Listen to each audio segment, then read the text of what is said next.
Gildan Media presents Your Coach in a Box. Affordable, mind-enriching programs.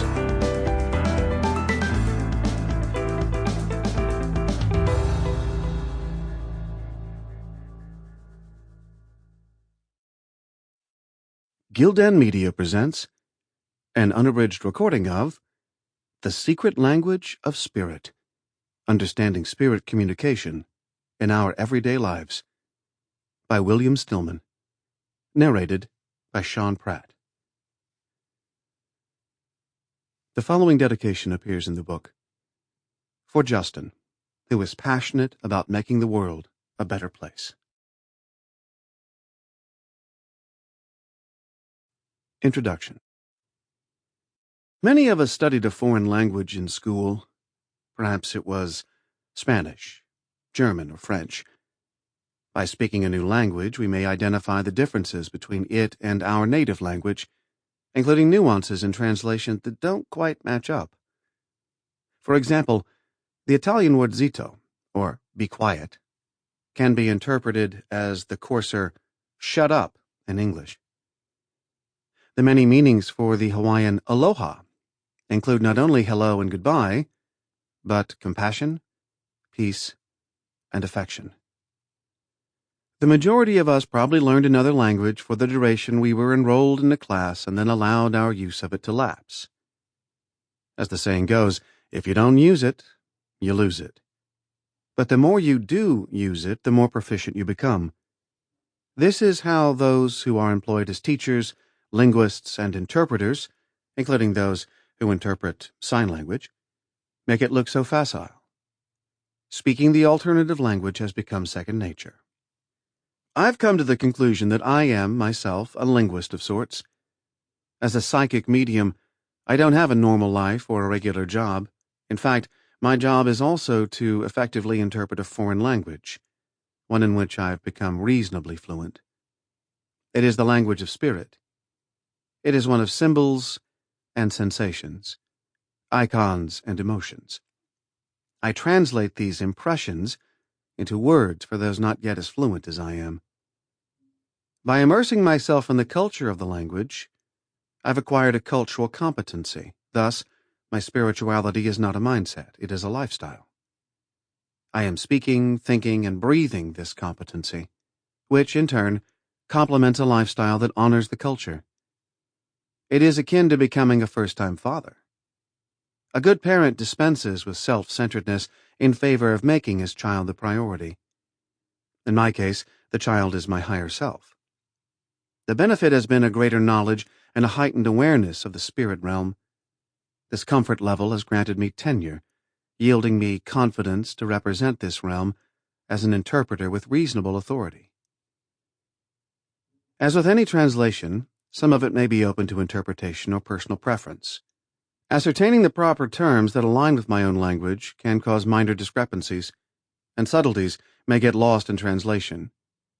For example, I was once asked by a woman from China to connect with her deceased brother. I was repeatedly drawn to the word murder, but she didn't understand this. I finally asked her how he passed, and she replied that he had been hit by a car. I don't know if her brother's tragedy was accidental or deliberate, but the variation in semantics was interesting. In essence, I was being showed that he died violently, not of his own volition, and not from natural causes. Once the woman and I could agree on the generality of the translation, the rest of the reading flowed smoothly. The closest approximation I can fathom for expressing how I interact with the spirit realm is to think of it as a celestial version of charades. If you recall playing charades, you'll remember that the object is to convey to others, without speaking, a hidden meaning known only to you. There are some standard charades cues, such as pressing together both palms and opening them simultaneously to represent book, or cranking an imaginary camera for movie. If the hidden meaning is 3 words, you hold up 3 fingers. You fold down 1 finger to show 2 to isolate the second word. If one word rhymes with another, you can tug an ear as a clue to indicate sounds like. This analogy perfectly describes my daily routine, continuously engaged in a celestial version of charades for advanced players. The language I translate is fascinating and intriguing to me personally. I have long held an interest in the unusual and the unexplained. This interest was indulged and encouraged as I was growing up, so it comes as no surprise to me that I have composed a book about it. Here I wish to share what I have gleaned from my years of interacting with spirit, the compassion, the wisdom, and the beauty of its mysterious ways. Our everyday lives are teeming with information embedded throughout in the cryptic manner of charades. It is, in essence, hidden in plain sight. Unfortunately, much of that information has the potential to be disregarded or overlooked for being a secret language. My hope is that this book will provide the tools for decoding spiritual hieroglyphics, as well as to offer insight about why spirit desires to maintain open channels of communication with us all. Chapter 1. Understanding Heaven. In order to grasp the concept of celestial charades, one must first understand the culture from which the communication originates. I have been privileged to experience vivid glimpses of what I can only deduce to be the heavenly realm. It is an infinite space that well exceeds the stereotype of cherubs languishing on clouds. Instead, the heaven I have perceived is quite the busy place with unlimited possibilities to feed one's mind and educate one's soul. Thus, we do not lose our identity as we advance to a new way of being.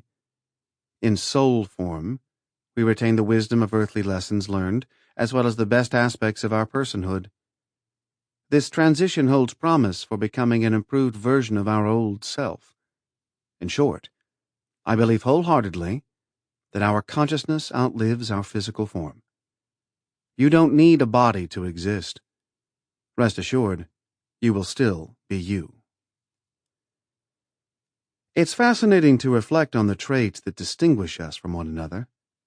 Our fingerprints, birthmarks, genetics, and facial characteristics may be wholly unique.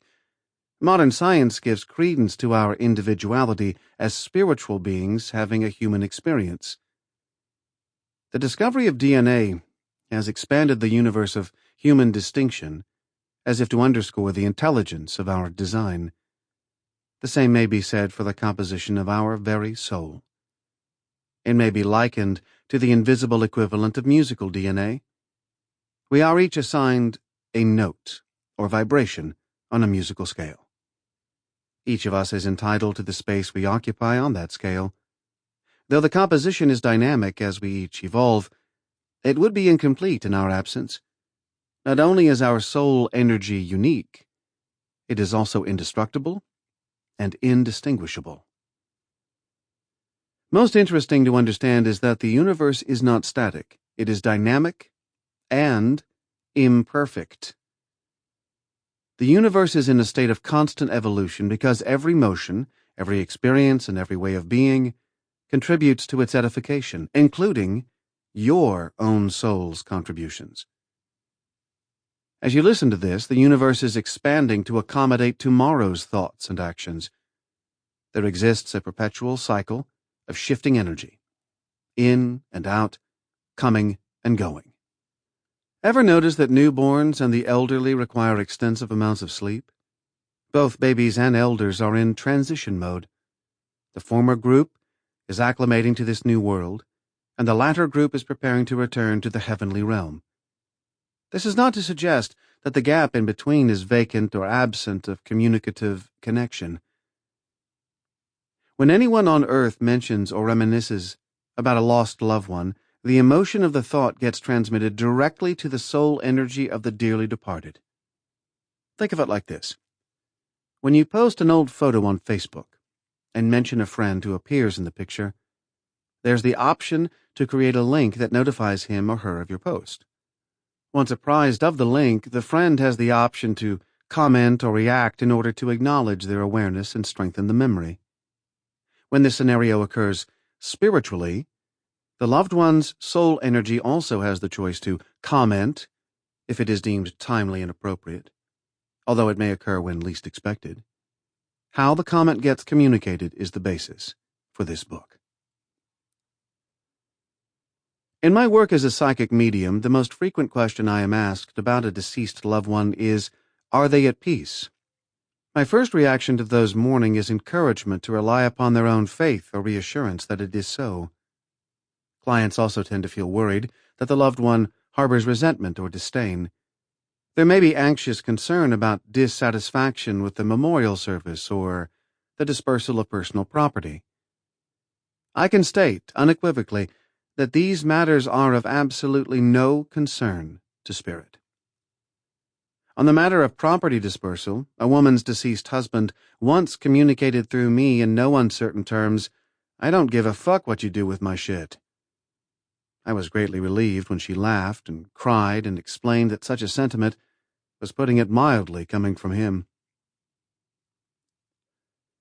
Do you recall the first time you returned to your childhood neighborhood as an adult and were struck by how small everything appeared? Our soul evolves similarly in the way we all outgrew clothing as our body changed and matured. If our loved ones have transitioned successfully, they now possess 360-degree vision. They have shed old ways of thinking and see clearly the grand scheme of the bigger picture. From their vantage point, they have released human wholes and are granted unfettered perspective. It is like the satisfaction of finally completing a picturesque jigsaw puzzle. Any disconnected fragments now make total sense. Oftentimes, this knowledge is born of a consciousness accrued over many life cycles. I can't say that we all most definitely live successive lives, as much as we are blessed with free will in human form. I strongly suspect that reincarnation is a highly personalized decision. However, I can't believe that the infant surviving only several hours after its birth is allotted such a restricted opportunity to know our world. Nor do I believe that human souls come back as creatures less than human, such as a cat. It doesn't seem rational to me that someone who has gotten so far as being human would regress to an animal form, but I could always be wrong. Some people require more process time to become acclimated to living in human form. They are called late bloomers. They may be free spirits that march to the beat of a different drummer, shunning social conventions and manifesting brilliance in myriad forms. These individuals are better accustomed to existing as other beings in other worlds or operating on a level more conducive to the heavenly realm. Young souls tend to behave in ways that are narcissistic and reckless. These are often people who are greedy and manipulative. Young souls tend to be repeat offenders, making identical mistakes via variations on a theme, such as being incarcerated for the same infractions. They haven't yet learned to divorce themselves from the temptations of ego and are essentially the adolescents of the spirit world. I have seen that young souls in heaven require especial patience from their teachers. They are given role-playing exercises in an effort to educate them about altruism and sacrifice. Anyone on the earth plane who openly proclaims to be an old soul is in fact a very young soul that has yet to understand humility. Old souls are those who sign up for struggles and challenging existences. They are often found in abusive, stifling, and oppressive environments, and may have impoverished and short-term lives. But being in the world serves a purpose, as their early demise often contributes to raising awareness or remediating issues that affect many on a global scale. A very old soul may be the person with Down syndrome who has limited speech ability but smiles at everyone he greets. The gay teen whose suicide affects his community at large, or the ill baby born into squalor with poor access to resources. I once saw a news segment on television that featured the medical trials of a young family's young daughter. She was born with significant physical health issues, including pronounced facial deformities. My first thought was that she was an old soul and that, before incarnating, she struck a deal to take on a very difficult life, but only if she had parents that absolutely adored her, which they did. A very old soul understands the beauty of sacrifice for the beneficial ripple effect it causes. So what is heaven really like? I think there is a consistent structure and a fundamental order about which personal perception may grant a measure of flexibility. This stems from how we were raised, what we were taught to accept, and any adjustments we made as we matured. If you've long held the belief that you arrive at the pearly gates, or you stand before your Maker awaiting your spiritual scores, you will likely experience it in some semblance. Likewise, if you believe in a vengeful, wrathful, and punitive Creator, you may find your beliefs challenged.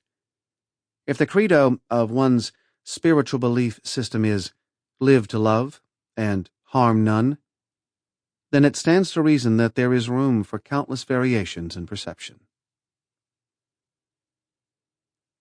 One example, one core principle for those who believe, is that when we die, we go to heaven. But how we get there may widely vary from person to person. It may be that a loved one in spirit arrives to escort us there, or it may be that we go it alone as we travel down the proverbial tunnel of light. Some of us may be old hats at the transition process, knowing exactly where to go, like a little minnow instinctively making its way downstream. Others may be uncertain or disoriented, requiring a more mindful transition. In this case, a loving spiritual presence may gently persuade the newly returning soul to come along by safely escorting them to the other side. Another essential belief about heaven is that we are instantly reunited with our loved ones, perhaps even our pets. This can also occur courtesy of our personal filter. On a number of occasions in my meditations, dreams, and psychic work, I have seen an intermediary environment. This is an in-between place, bridging our world and the next, being on the outskirts of heaven. Here, there is a great meadow sprinkled with wildflowers, vibrant with perpetual springtime. The climate is warm, sunny, and comfortable. One's senses are heightened beyond anything we have experienced on earth. It is like breathing fully after being congested by a cold, or seeing clearly after the fog lifts from a steamy bathroom mirror. On the occasion I fortuitously gained a glimpse of this place, I vividly recall feeling as one with a waterfall just by observing it with admiration. I was joyful for the exhilaration I experienced as my essence danced with the cascading water. I have come to understand that other intuitive individuals are also aware of this environment. It is commonly called summer land. Its function serves as a gentle way to gradually acclimate an incoming soul to the transition process in a relatable setting. We have spent our lifetimes in human form, so it seems only natural that for some there is a reverse process to reacquaint returning to soul energy. After all, who could resist such a scenic vista with a forest of evergreens just beyond the meadow and the fragrant scent of pine in the air? I have seen people's dogs come bounding across the field to greet them, sometimes followed by one or two loved ones. So ecstatic is the reunion that it only makes sense to continue the journey across the meadow without hesitancy or regret. Elsewhere, in hospice settings, I have seen deceased loved ones slowly make their presence known to an individual preparing to transition. An alternate reality may crystallize in a new normal as the individual speaks directly to their deceased loved ones in the days or hours prior to their passing. It is a loving and compassionate accommodation that serves to soothe and comfort the individual. They may speak of readying to catch the train or taxi, and may seem relaxed, contented, and peaceful. The visiting spirits appear in an instantly recognizable form, though they look much younger. Once the transition to heaven is complete and the incoming soul becomes reacquainted, it is no longer necessary for a soul to project itself as human in appearance. Therefore, recognition is discerned by the uniqueness of one's vibrational frequency, as was previously described. No one's identity is at risk of loss. it is every bit as familiar as recalling someone's face. It is also generally agreed that we each have the chance to reflect on our human existence upon our arrival in heaven. This is called a life review. But how this occurs may be individualized, as documented by researchers of life between lives. Some people report undergoing their life review privately, or in the presence of one or more spiritual allies. Others tell of viewing selections from their life simultaneously, or separately, on movie screens. Some may be able to pause, fast forward, or rewind these scenes, whereas others can manipulate the imagery to watch multiple variations on a theme, such as experiencing a momentous event from another's point of view. No matter the means, the outcome is intended to be efficacious and edifying, not humiliating or punitive. The return to our origins coincides with the reunion of soulmates. A soulmate appears in our life in human form to support our purpose and advancement.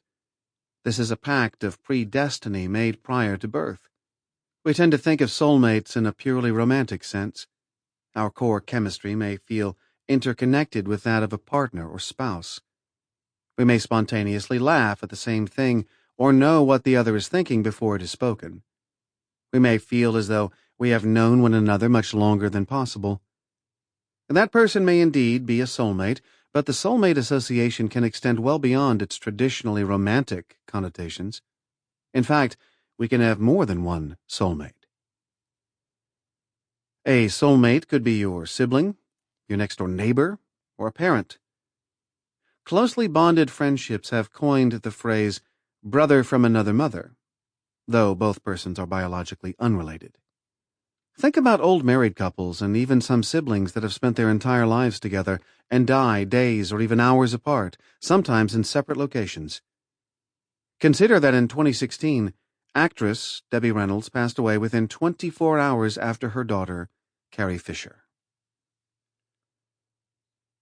I strongly suspect that we can have a history of previous lifetimes with a soulmate. I recall a psychic consultation with a client who couldn't seem to release an old boyfriend even though she was in another relationship. I saw that, in a previous life, she was the old boyfriend's mother, and he was her eldest son. He enlisted in World War II and was killed shortly thereafter. Thus, her inability to get over him in real time is fueled by guilt and grief that has seeped over from the prior era. Curiously, she affirmed that her old boyfriend was a huge war buff, and he has compared her to his mother.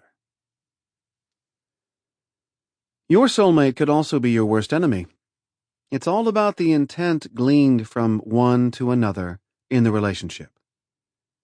I was bullied throughout my school career, especially by one boy in particular. He made life miserable to the point where I became suicidal. For reasons that still remain a mystery to me, he tortured me on a daily basis for many years. Decades afterward, I had a significant dream in which I was in a classroom as an adult. My bully was there too, except he wasn't much older than I remembered him. I observed that his mother was cold, harsh, and inattentive, and I realized he must have felt he had good reasons for tormenting me. I was able to finally make peace with the situation. So, although I have forgiven him, I have also reconciled the probability of a soulmate dynamic between us. As a psychic medium, I am often asked if we reconnect with deceased pets on the other side. I can only respond by relating what I have been shown in my meditations and through my private readings. When we lose a pet as children, our family may console us by saying, "He's in doggy heaven now." Curiously, this aligns with my personal visions about dogs, cats, birds, horses, reptiles, and a wide variety of other beloved creatures. That is, at the moment of physical death, their energy transmutes into soul form. Yes, they possess souls, and transitions to the heavenly realm. Same as us. But what I have also been shown is that there's not a lot of commingling in heaven between human souls and animal souls. I think we can reunite if we wish, in order to re-experience the emotion and affection associated with a pet, pet-owner relationship. But I think, as a general rule, doggy heaven means just that, a separate domain for animal energy. Take heart, however, if you are an avid animal devotee. I have also been shown human souls serving as shepherds and gatekeepers of that animal domain. The interesting thing about animals, I have learned, is that they do not think in terms of the finality between life and death. They think in terms of an ongoing cycle of evolution. In essence, they understand the big picture better than most people. They are grounded in a perpetual meditation for existing in silence and are readily connected to the source. On several occasions, dogs have told me they were dying well before their owners knew. This was communicated telepathically in a way I would understand. They showed me a gorgeous, orange and coral-hued sky with a gradually setting sun. This visual informed me that they were aware their time in physical form was limited and that they were preparing to transition in a slow fade-out. Their comprehension of how the universe operates granted them great insight. This is why a dog that is in pain and dying, or is about to be put down, will look up at us with those big brown eyes and wag its tail. He already knows where he's going, and is more concerned with comforting us. Deciding to have a pet euthanized can be an agonizing decision. But of all the dog and cat souls I've connected with, not one has ever been in disagreement with his owner's decision. I can only surmise that the same holds true for other living creatures, great and small. It is no coincidence that the infrastructure of our academic and governmental institutions is inspired by templates originating in heaven. There are tiers of authority, planes of evolution, and councils of elders, or patient, highly evolved souls. In the grand scheme of the universe, we are all on a learning curve toward enlightenment. Some of us are preparing to enter college, whereas others are held back to repeat the second grade. In fact, many times I have visited what appears to be an expansive university campus. All the architecture is bathed in the hue of golden light. Here I have glimpsed the goings-on as I pass by the buildings. The walls are translucent, and at first I was unsure of what I was seeing. Classroom groups of what looked like frog or fish eggs. It took me some time to figure out that the eggs were souls, represented in a way I would recognize. Sometimes these soul clusters make up a home team of personalities familiar to us. Though the outward physical identities of each alter with various incarnations, there is no mistaking one from the other given the musical note of our soul vibration. I have observed the learning opportunities in which these clusters partake, sometimes in their classrooms, under the supervision of an elder guide or teacher. Earth is the grand soap opera, and in heavenly classrooms there are chances to role-play human dramas. Different scenarios are experienced on the order of coulda, woulda, shoulda, and good, better, and best choices. During these role-play efforts, souls swap places, assuming opposite genders and personalities for purposes of perspective-taking exercises. Soul awareness of another is like wrapping someone else's blanket around you and instantly knowing everything about him or her. Similarly, I once saw a realm of purple, transparent bubbles. Contained within each was a movie scene all its own. The dynamic of each scene could be manipulated by adding other bubbles, which attached, like the twin soap bubbles we blew as kids. One scene showed a couple having a bitter spat, but their energy shifted with the addition of a baby bubble. Now they were conscious of not waking the baby. Their newborn became a focal point that dissipated the argument and refocused their attention in a positive respect. There were endless additions and fascinating combinations to be formed. Other learning opportunities may occur in a vast library of archives. I later learned that, among others, Edgar Cayce, the famed mystic seer, also told of this hall of records. It has shown itself to me as a massive golden circular structure comprised of bookshelves that extends upward as far as the eye can see. It is here that one can, in Sample complete. Ready to continue?